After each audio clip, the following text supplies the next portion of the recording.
The readings today are sort of disturbing, that is, if we don't understand what is apocalyptic language. The gospel is precisely that. The Lord uses signs, symbols, images that could be frightening, that could be disturbing, but they are not to be taken literally word for word, what in Latin we call verbatim. It cannot be taken verbatim, word for word. But the message behind the images are very hopeful. The very same hope that the prophet Malachi was talking about in the first reading. Malachi talks about a vision that we are looking forward to, a vision that we are praying for. And it says, and I quote, "The proud and the evildoers will be stubble." I prefer the translation in Tagalog. Ang mga palalo at ang mga masasamang loob ay lilipulin pagdating ng araw. And our response after the first reading that talks about a hopeful vision of retribution and divine justice is a statement of faith. The Lord comes to rule the earth with justice.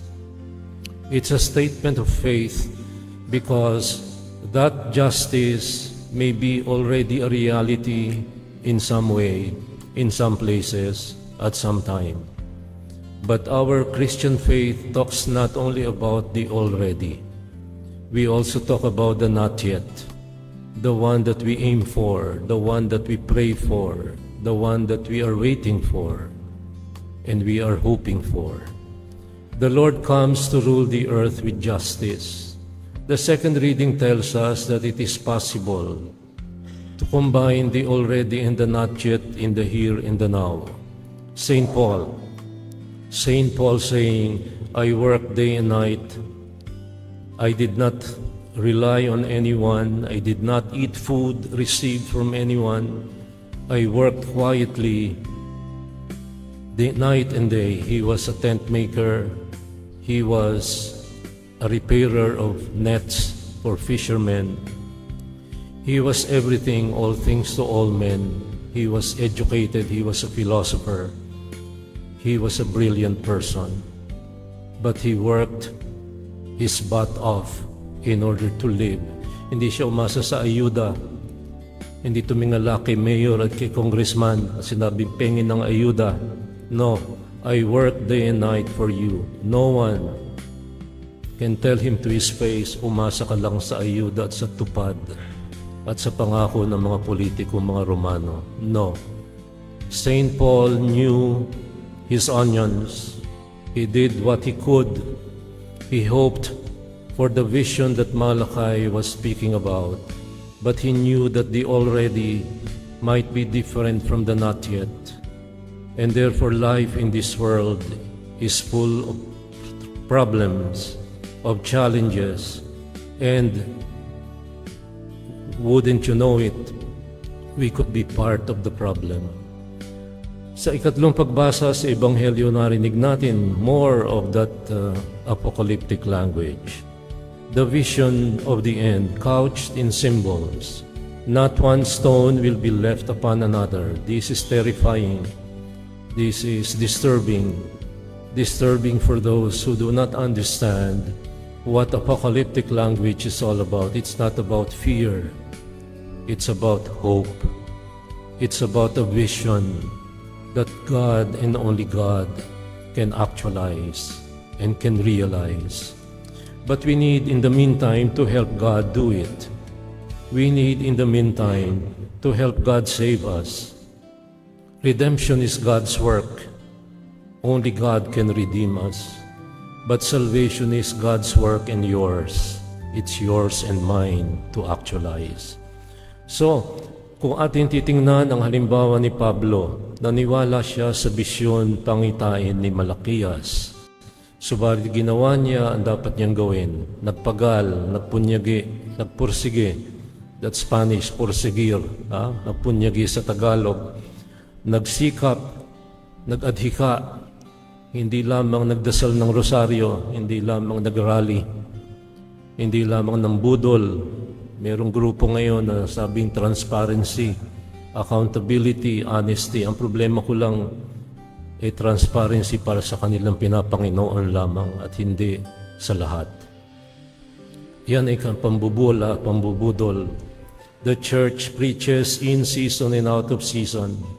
And by the way, after Mass, there will be a group of individuals who will be distributing voluntarily, you're not required, white ribbons. This is my personal contribution to the call of the bishops of the Philippines for White Sunday.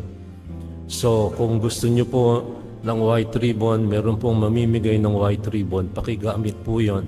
Yan po hindi suporta kay Marcos, hindi po ako politics of identity. Hindi rin yan suporta at paglaban kay Duterte, hindi po yan. We're not doing the politics of polarization. Our politics is the politics of the Our Father. Our God and Lord is God and no one else. We have no earthly kings. We don't believe in kings, not even Trump, not even Putin, not Xi Jinping. No one in this world can ever equal the kingship of the Christ, the King, whose feast we shall celebrate next Sunday. The third reading, like I said, talks about the vision of the end couched in symbols. It gives us images of conflict, wars, domestic strife. And if you are frightened, you missed the boat. You missed the message. The message is a reminder to prioritize. We must have a change of paradigm. A paradigma in Greek is a mental model. Kung ang mental model mo ay palpak, that's cognitive distortion. You need cognitive therapy. I know because I'm a therapist. Pagkapalpak ang pag-iisip natin, then cognition, emotion, action. From cognition, maling paniniwala, cognitive distortions, false belief systems, you have the wrong emotions. And coming from cognition, emotion, then you do the wrong actions. Ayan. Kaya mahalaga na malinaw ang ating bisyon. At ang bisyon na binibigay ng tatlong pagbasa ay ito. Prioritize. Okay, ano yung sabihin ng prioritize?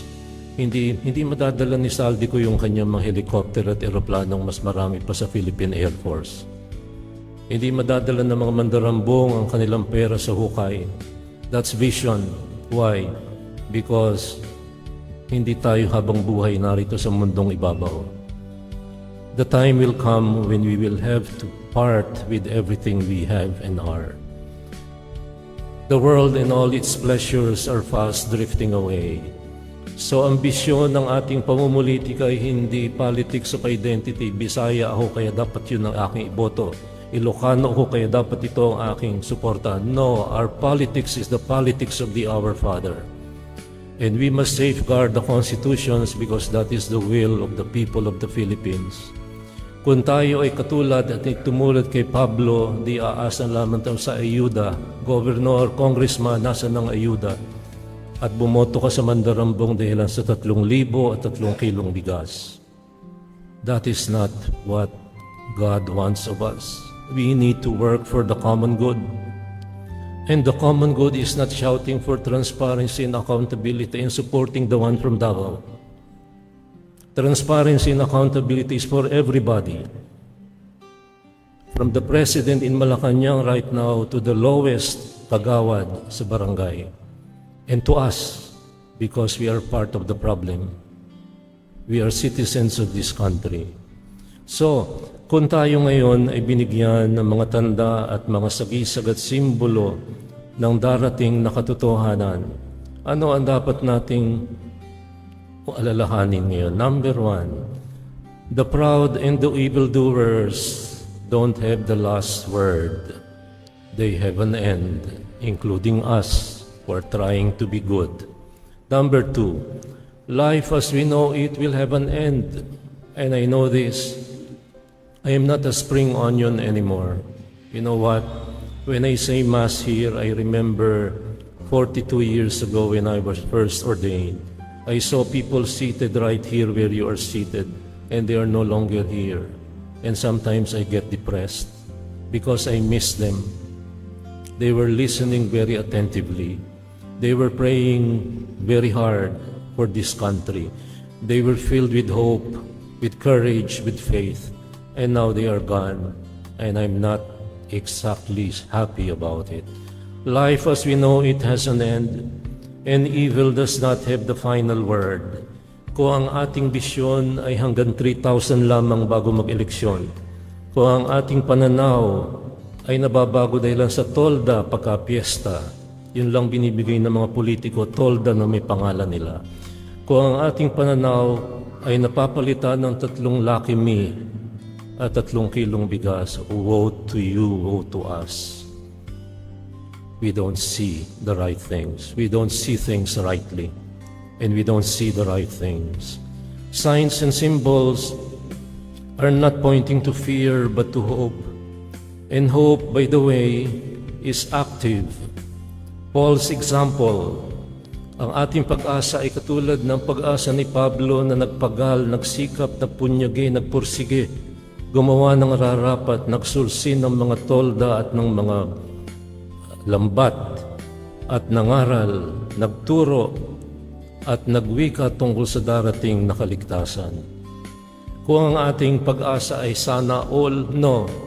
Hope is not sana all. Tumayo ka't magpagal at gumawa ng tama. Ang pag-asa natin ay hindi hari nawa. Yes, it's good to pray. Pero kung ang pag-asa mo lamang ay hari nawa, magbago ang mga politiko. Hindi ka nagbabago eh. Pumaparada ka pa rin sa Doña Soledad na nakahazard, nakabara sa daan. Nagpapark ka pa rin sa park sa tapat ng pinto ng kapitbahay mong walang kotse. Hari nawa is not hope. It's not active hope. It's wishful thinking. Hari nawa is not puhon. Hopefully. Hari nawa is not sana all. No, it's not tentative. Hope is something we live. Hope is something we actualize. Hope is something we do. This Mass is the foundation of this hope. When we say, I believe in God the Father Almighty, I believe in the Church, so don't believe in cults. Yung mga kultong di naniniwala kay Kristong Panginoon, they have no basis for their morality. And that is why their morality is off-kilter, out of kilter, because they don't believe in Christ as God. Ano ang pundasyon ng kanilang moralidad? Old Testament morality. And what is that? External morality. No. The New Testament morality brought by Christ the Savior is morality that begins in the heart. It does not begin in Malacanang, it begins in your heart. It does not begin in Senate and Congress, it begins in your heart. It begins here where we proclaim our faith and hope together. Hope is not waiting passively. At kung ang inyong pag-asa ay nakatuon sa ayuda at tupad, kawawa naman kayo. Kung ang ating pag-asa ay nakatuon lamang sa ibibigay ni Congressman at ni Mayor, na 40 taon ng Mayor ang pamilya nila, sa Pasay, sa Parañaque, sa Las Piñas, sa Cavite, everywhere, 135 out of 189 provinces. Your hope is misguided, and your Lord is not God, but your Master. Kung tayo nagsisisigaw ngayon sa luneta ng transparency, kaninong transparency? Sa pinapanginoon nyo o sa kalaban nyo? No, it's for all of us, for you and me, starting with me because I'm a sinful man. And we all need God. And we all need to look at the message couched in signs and symbols and understand not fear but hope. At magsisimula ito saan? Sa buhay at sa bahay natin.